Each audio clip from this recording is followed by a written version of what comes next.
Can you hear me, everybody? Uh, Thank you so much for calling me. I am very, very proud to deliver this rather, familiar topic, which is very dear to my heart. I also feel that Foucault is a very key theoretician who can fit in a multiplicity of disciplines, right? Which is why I think Foucault was a very, very good choice. Not just in history, but he fits into political science, sociology, philosophy, and regional histories, right? So his concerns, his intellectual concerns are extremely wide-ranging and, to my mind, infinite, because you can keep extending his domain into different areas of study. Gender, of course, right? Sexualities and so on. Today, what I would like to first clarify is that I'm assuming that you would know some very important key works, right? Okay. Discipline and Punish, Madness in Civilization, Birth of the Clinic, and History of Sexuality, 3 parts, right? Okay. And then there will be a multiplicity of smaller lectures and articles which he published within 1976 since 1979, which then becomes available, after his death, right, in 1984. Right, territoriality, space, notions of power, but of course biopolitics was some of the most important thematics developed at this point. And what I thought I would emphasize today is how there is a certain emphasis on continuities in terms of concerns, intellectual concerns. So government has been a very strong intellectual concern for a very long time. It is this little twist that Foucault gives, he makes it governmentality, which then becomes a very important point of departure. Is there a difference between government and governmentality? And this is where I suppose Foucault would bring in notions of mentalities, right? Mentalités. And it is an orientation to governance, right? Not just being governed, but also the technologies of governance, which is an interplay between the institutional structures which put these technologies or strategies of governance, and how these interface with the formation of subjectivities, right? Okay, so this is where there is this a very interesting spin on governmentality, but this is not the only time governmentality has been used. Roland Barthes also talks in terms of governmentality, but he looks at it in terms of an abstract conceptualization or a mythologizing of government, right? So it is not in context, which is what Foucault is imparting to governmentality, but a kind of abstract conceptualization of the myth of governance, right? So this is where semiology, right, or meanings, the turn on meanings, which is Barthes' very important entry point into the myths of modern governance, right? Notions of subjectivity, notions of language, right? So this is where you have a certain entry point, and I don't want to emphasize the obvious, both are French intellectuals, right? So yes.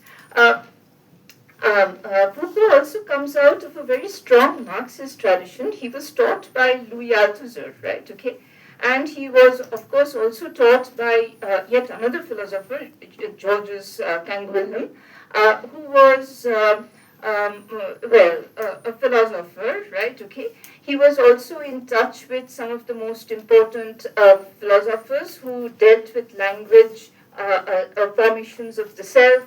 So Gilles Deleuze and Lacan, right? So these were some of his most important, George Bataille, right? So these were some of his, I don't even know, Paul Ricoeur, right? So I don't really, but all French, right? I do want that, I want to sort of push that point in, right? So there is a very, very important intellectual synergy, which is going into the making of a certain French intellectual tradition.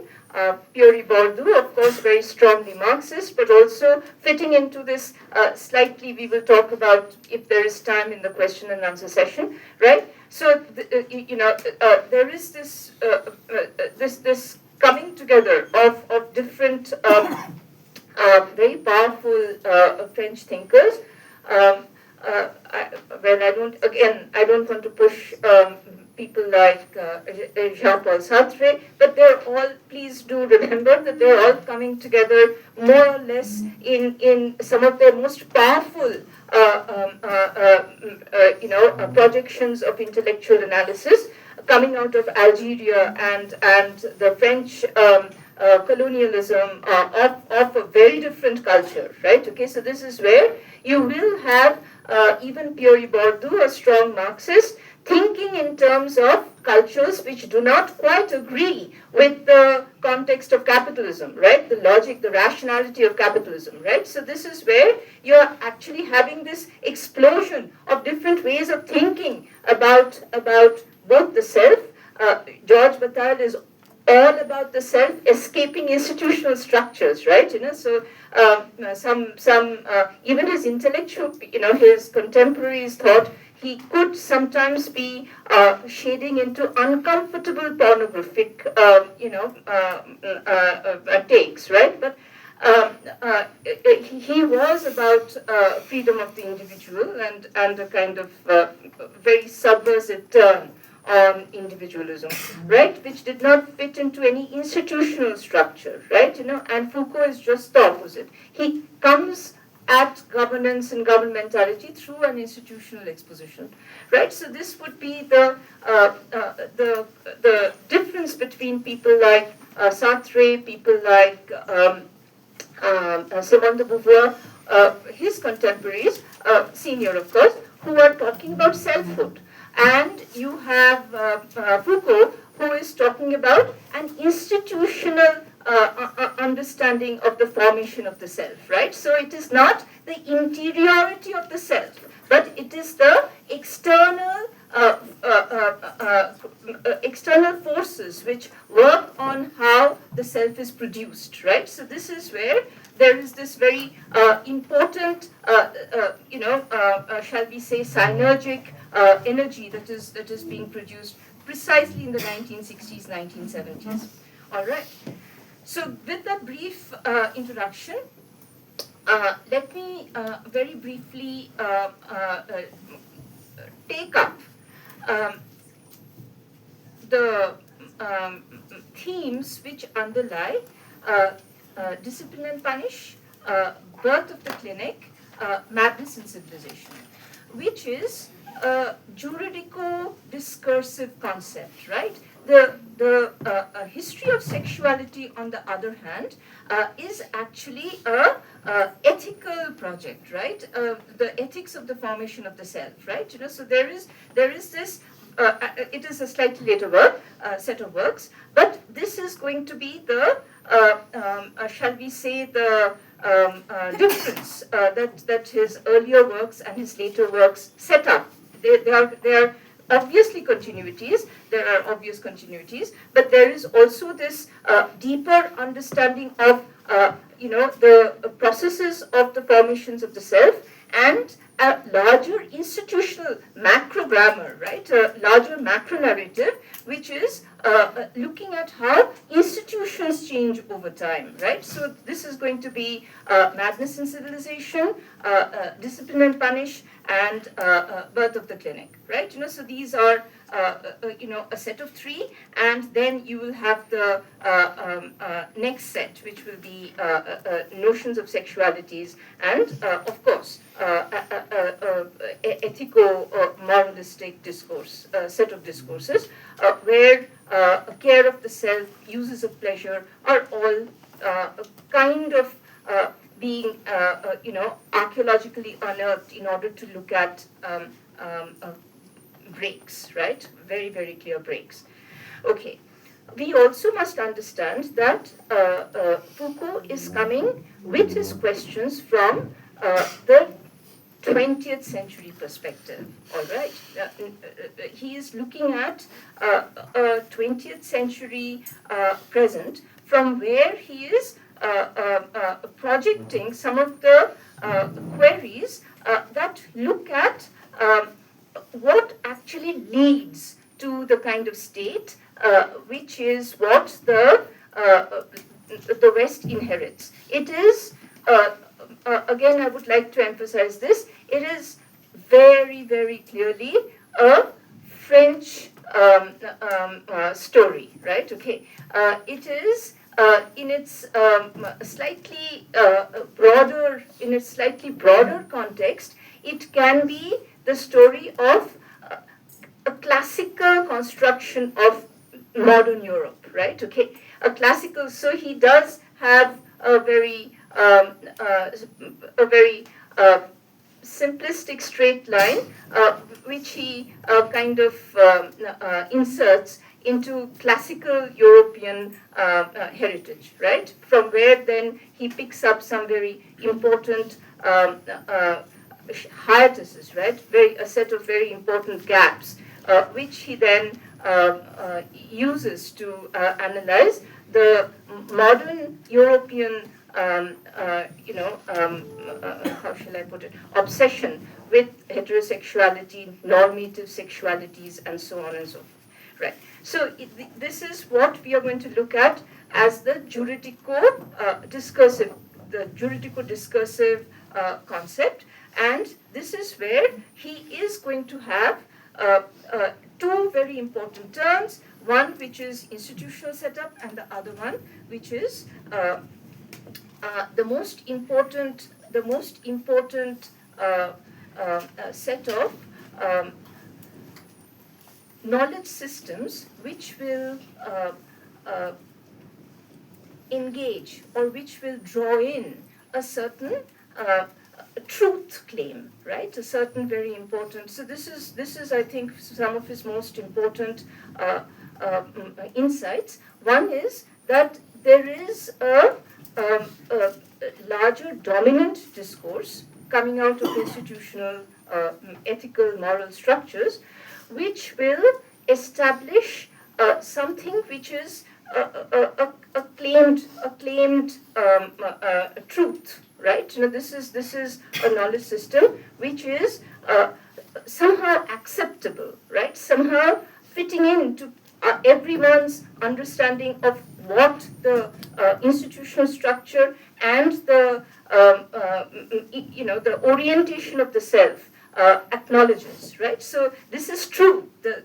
But he then says that this understanding of of what is true is actually also, in a very, very important sense, highly relative. It's contextual and highly relative, right? So he picks up. So we will just do a very quick set of this understanding with the first three books, right? The first one is how society understands sanity, and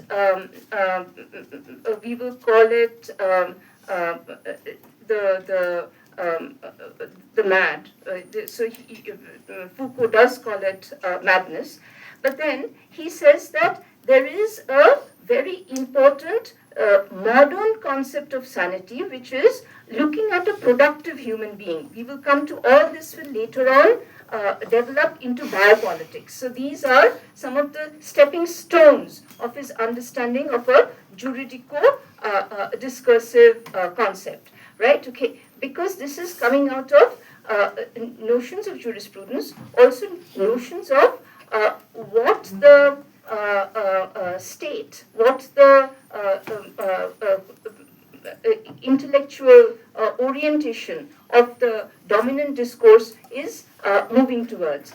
And madness, so he will always give you, and this is, I think, something that I have tried to emphasize again and again in the way I have understood Foucault in my application, is that there is a very important splitting at the level of not when does it first come, right? You know, is it historically true? Does it become a general feature of a society, right? Okay, but he always looks at the point in which there is a new seed of rethinking a concept, right? Okay, and here he looks at a very important splitting of how madness, which is, and this is where I think modern France and pre-modern France, right? Now, so we will not look at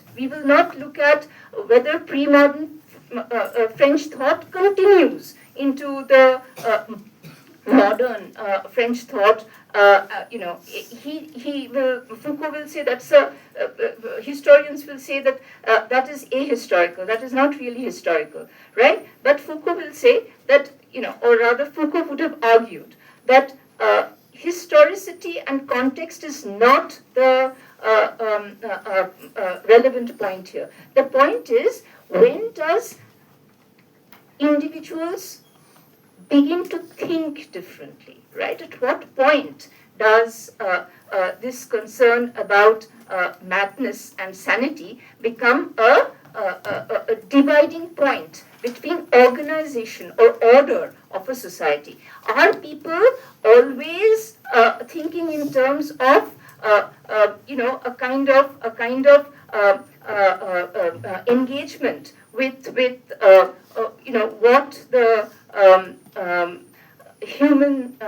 what the human imagination understands as the sacred, right? The sacred and the profane, where sometimes madness can be the symbolic understanding of a sacred visitation, right? This is a pre-modern understanding, a pre-modern orientation of an intellectual, shall we say, acceptance that there is really no clear dividing line between how you would understand a human being as primarily within the order of the society or out of the order of the society, right? There is no clear dividing line. But the moment there is that tilt from the pre-modern to the modern, madness becomes a totally, differentiated category which does not have any interface with a sane order, sane society, right? And therefore, madness becomes a completely unknowable, completely undiagnosed category, which is not to be confused with sanity, right? So this is going to be the sharp division between how he would understand the juridico conceptual framework, right? Which is first going to define what is madness in terms of a material order, in terms of an institutional order. It is a medical condition, it is an unknowable condition, and you cannot map it with a sacred index, you cannot map it with a emotional index. It is a category which is outside, right? Outside of the productive society of order. of orderliness, right? Okay, and therefore madness becomes a treatable. You have to treat it like a clinical problem, right? It is no longer a liminal human condition where human beings have this connectivity to very different kinds of worlds, right? So no longer will the mad Shad would say, the quote unquote capital N, the mad be understood as a bridge between the cosmic, the material, and extraterrestrial worlds, right? Okay, so visitations, divine passions. All this is seen as irrelevant, right? Okay, it's a concern with the sane order that is the harbinger of a new Western modernity. So here, the birth of a new way of treating, a new way of separation, right? Okay, a new way of making productivity sing within a society, right? Where the mad, and this is going to be also a kind of projection into his third book, which is Birth of the Clinic, where you also have not just a morphology of diseases, but a different kind of understanding of the productive and the unproductive. The diseased, the mad are all unproductive members of a productive society, and therefore, again, these are categories which will have to be cordoned off, right? They have to be institutionalized in certain ways, right? So, and this is where you will find Foucault beginning to come up with some very uncomfortable questions.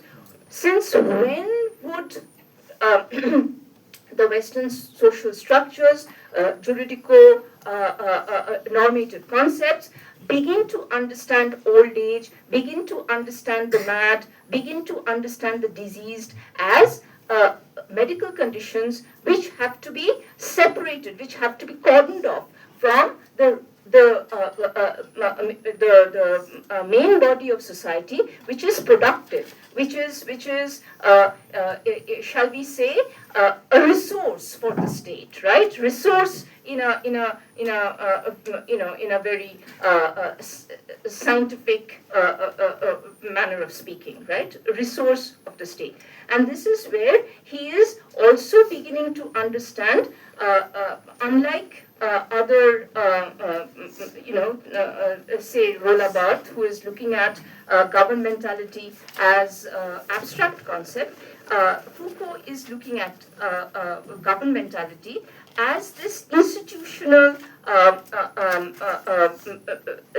structuring layer by layer of a social order, which is beginning to put in categories of understanding the concept of order itself, right? Okay, and the kind of really uncomfortable question that he asks through all the three books is, who decides who is mad? Who decides who is diseased, right? Okay, I'll come to the criminal in a little bit, right? But this is, criminal is an aberration. But both madness, which is obviously something human beings cannot control, and disease is also something which human beings cannot control, right? But in a pre-modern context, Foucault looks at the constant interface of the sick and the healthy, right? But at what point would the modern West, or shall we say, and he's looking at it through the case study of French society, at what point would modern French society understand a diseased body as something which has to be separated, institutionalized, separated, hospitals, right? Okay, at what point would these then become a category which will have to be separated out, cordoned off, and not allowed to infiltrate, not allowed to corrupt the healthy body of a social order, right? And this is what he understands as the hiatus, right? This is the gap, right? Okay. what he will call the break, right? The epistemic break, right? Okay. And this does not necessarily mean that hospitals become a general modern feature, right? So right from the 14th, 15th century, when you do have hospitals beginning to creep in, it does not mean on certain very important juridical normative discourse, right? He doesn't at any point make as some historians claim, he makes that this is a general feature, right, of a modern Western social structure. He says it is at this point that you have a very clear discourse-oriented understanding of what is, healthy and what is diseased, what is sanity and what is madness, and it is therefore a part of a this is where we are going to bring in Norbert Elias for just half a second. Please, just bear with me, because it's just not Foucault, right? Foucault comes out of a very strong intellectual tradition, right? Okay, so we will just come very, very briefly, we'll touch a little bit upon Norbert Elias and his civilizing process. But okay, this is where he will talk in terms of this separation of a conceptual idea, right, which is going to give this sense of profane, medical, rational, scientific understanding of what differentiates different categories, right? Okay, it is not going to turn on non-scientific, non-rational, and sacred notions of spaces, of times, of orientations that the sane cannot understand. Okay, so this is going to be a very important, shall we say, signature, Foucauldian signature, right? Which is going to be constantly turning upon this epistemic break, without making any claim that it becomes the bedrock of modern Europe, right? Okay, please make this is very, very clear. It is not the transformation of modern Western society. He's talking at what point would this idea just roll into play, right? Okay, so this is a very, very important understanding, which of course speaks to the historian more than the sociologist, because the sociologist or the political scientist is situated in the contemporary, right, with a small handle into the past. But it is the archaeology of this break, right? The digging, the layering. You have to dig through different layers of discursive, shall we say, a series, right? Which would then give you the time frame at which the serious break actually happens, right? So the archaeology of this epistemic break, right? I really he will talk about genealogies, he will talk about archaeologies, and because he, thinks in terms of digging, into layers of a different set of time series in order to look at at what point would this very strange new seed suddenly appear. All right. Right. I would like to now just bring in the notion of discipline and punish, which is, of course, yet another new category where Foucault talks in terms of, older forms of punishments, older forms of state institutionalization of state power, which does not really develop. And this is also going to have major ramifications into his later works, which is why I'm mentioning it at the very last, right? Which is the construction of the state itself, right? Okay. And here he says that there are different notions of government, right? Okay. The earlier pre-modern notion of government, which of course was, manipulated, homogenized, and held by the state and the church, right? The church was not necessarily the state, right? The church and the state held together the institutions of power, right? The institutions of understanding law and order, right? And also what were the aberrant forms of behavior. So the church would have some very important aberrations in behavior. Blasphemy, heresy are the church's definition of what is criminal, right? The state would have other versions of aberrant behavior, which would be, well, Marx would say theft is more criminal than murder, right? But so you have, because it's an offense against property, but yes, offenses against both life and property, right? So this is where you're going to have how the state would define aberrant behavior, right? However, both the church and the state in a pre-modern avatar would have a far more spectacular method of punishment, because the sluices of the state, the conduits of the state, or shall we say the networks of the state, did not crisscross across the entire body polity in a very thorough grid, in a very closely meshed grid.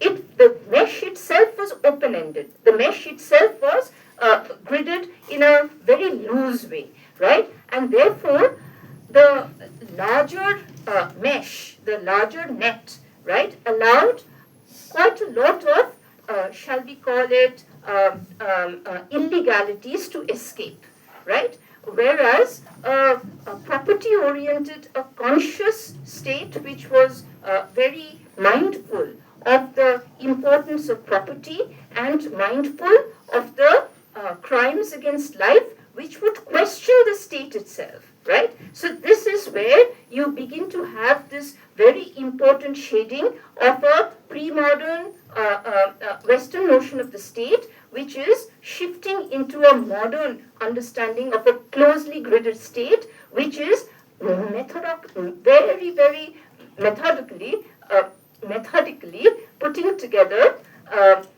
the police, putting together courts, putting together the different layers in district and village administration, and putting together a closely knit, very, very closely gridded state, which would obviously have surveillance, right? So we are looking at the surveillance state, right? And the surveillance state is obviously, and this is where some of his most, I think, some of his most, mechanical models would finally emerge, which is that it is a factory model, right? The state is putting together a productive model taken straight out of the factory, where close surveillance and productivity is the main thrust, right? Okay, so you basically produce human beings who are, turned off the forms, the institutional sets, right, of behavior, right? So you have to be sane, you have to be healthy, and you have to be amenable to governance, right? So these were going to be the three most important, shall we say, discourses, juridico-normative discourses, which would be the bedrock of what you would understand as a modern, homogeneous Western social structure, social order, right? Where, he then adds some more spins in his data books, which is that heterosexuality is the main order of this understanding of how the entire, shall we say, the gendered, how the gendered, shall we say, spheres of the domestic and the public are put together, All right. So sexuality is also something which is normatively cast, right? Okay. And he then looks at the Greek, the Roman notions of sexuality, where he says that heterosexuality is actually not the norm, right? It is a very very open understanding of sexuality, where homosexuality is actually an expression of intellectual freedom, right? So he looks at, of course, the classic Greek philosophers who are very openly bisexual. Okay. Now, what we actually finally, therefore, begin to see in how Foucault is trying to put this very important understanding of governmentality and the subject, right? He feels that, and I think he has very insightfully claimed that there is nothing like a two-dimensional understanding of power, right? Okay, power does not flow from one end to the other. It does not flow from top to bottom. Neither does it flow from bottom up, right? It is a mediated understanding of a multiplicity. So he will call it, a kind of. It is not a one-way process. There is not anything called something like civilizing process. It is not, teleological. It's not. How shall I put it? It is not a straight line, right? There is a growing context. There is a there is a relational, contextualized understanding of how Western state has evolved, and this is then spinning into a new notion of governmentality, where Foucauldian methods are being used to understand a neoliberal state, right? Okay, so it is this turn of a 19th century, early 20th century Western society, and its transition to a neoliberal, present, which is the most dynamic use of a Foucauldian understanding of governmentality, right? So I just want to give you a couple of books which I found extremely, extremely useful. There are some, so one is Lemke, right? I also like Barbara Cruikshanks, right? Okay. Okay. What is the standard? I'll just sum up in 5. Okay, I can take a little bit more time. Right. So, what I would like to bring to the table here today is that there is an assumption, a very open-ended assumption, that the present globalization process is actually the retreat of the state and the freeing of the capitalistic economy, taking over the various domains of institutional practices, right? Okay. Which is where I think we can do so much of research. I find this the most important. For example, it is not just right to life, but it is also ensuring life, right? Okay. If you look at some of the Western, practitioners of insurance, you will find that I was absolutely stunned to read that actors like Julia Roberts and others actually insure different body parts, right? Okay,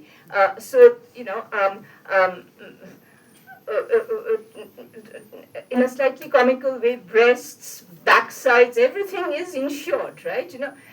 And it is not in terms of, say, an ordinary accident, right, which will say result in a fracture or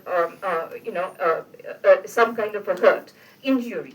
But if some other third party in a working condition creates a dangerous environment where these body parts are endangered, then insurance can be claimed, right? So there's a whole different concept of a body, right? Okay, it is not. So this is economically defined, so as neoliberals would say, right? It is not. A human understanding. I think there is a lot of work that can be done in this. So not just life, but also you can be insured against disease. You can be insured, which is the problem, right, of insurance. You also have, so these are institutional takeovers. The state doesn't give you, so this is what a very reductive kind of an understanding of this economic explosion into the 19th century, 20th century understanding of a welfare state, right? Of educational institutions, of professional institutions, of employment itself, right? Is not enough to guarantee freedom, individual freedom, right? Individual freedom is further guaranteed by different private institutional setups, which will guarantee the safety of life, limb, eye, nose, backside, breasts, whatever, right? So this is where you have an infinite range of an extension of what used to be the domain of the state, right? Okay. So this is, I'm just trying to move very quickly through what biopolitics is actually also coming up with, right? With people like Lemke and others, looking at governmentality and saying that, well, Foucault would say that this is actually not a retreat of the state. It is the interface of the state with other economic players, right? It is not the retreat of the state, but the state reinventing itself into informal. So you no longer have a formal state. And this is where I think Foucauldian understanding of a formal state is not being dismantled. It is being reconfigured to understand an informal, more informal structuring of the state, which then has the flexibility of interfacing with economic agents, which is also very, very importantly. So people like Pierre Bourdieu would say that,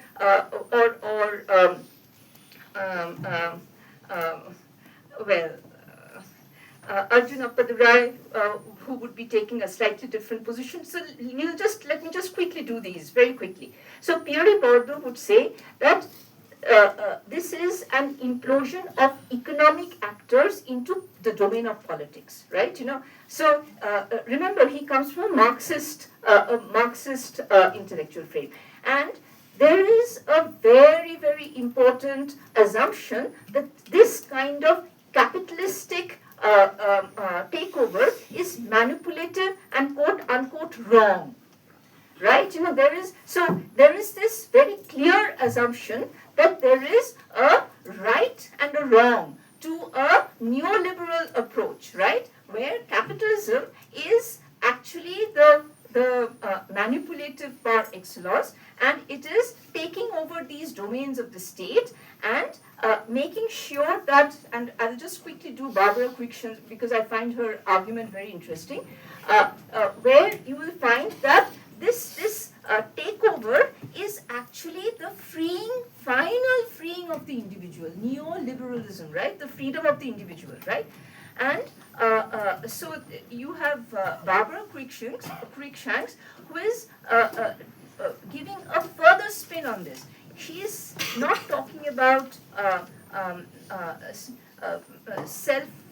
she's not talking about self-respect. She's talking about what makes self-esteem possible, right? Okay, so she is looking at a very strange kind of shall we say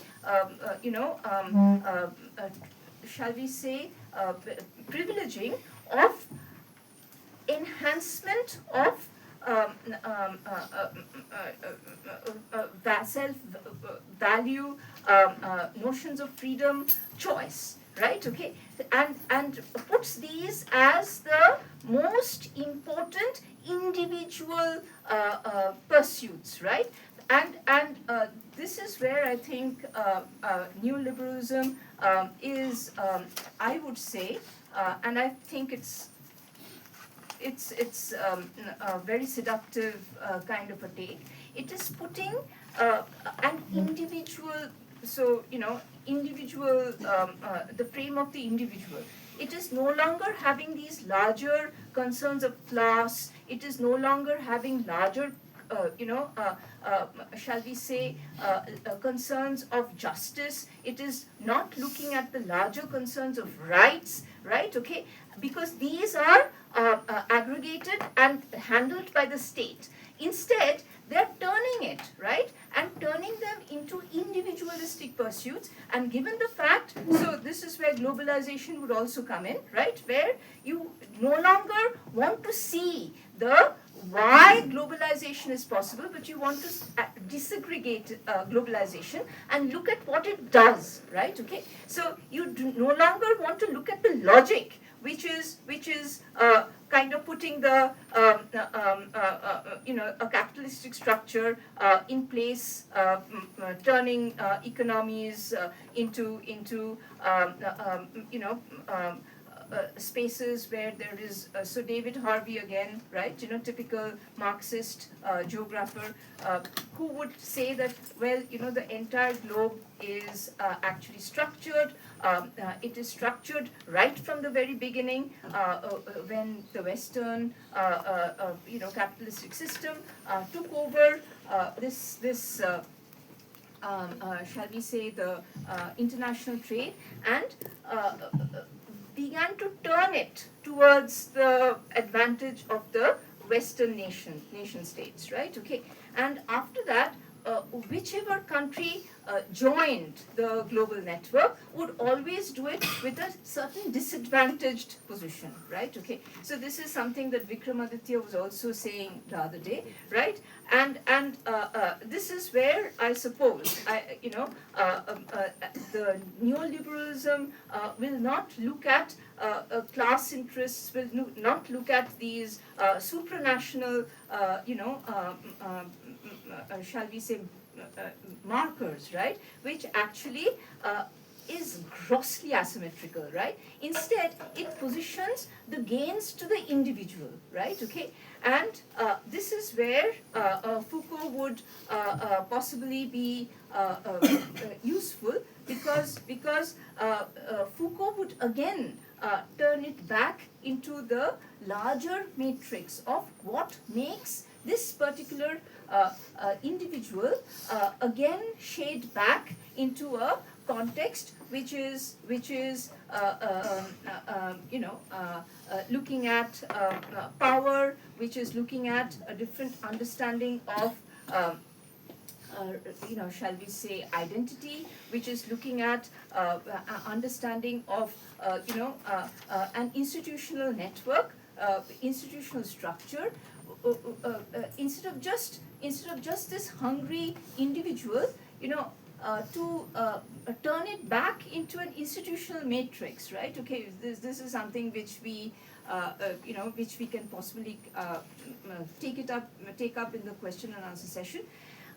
Foucault would be very, very useful in the way we shall we say, put back the individual, the consumerist individual, this endlessly demanding individual, right, into a structure where there is a certain very close intersection of different grids, right? Different ways in which this hungry self, this hungry consumerist self is being constructed, right? Is being constructed by shall we say, the state, notions of morality, notions of a new understanding of ethics, right? A new understanding of the police, a new understanding of biopower, right? So yes, I would say that we do need Foucault, right?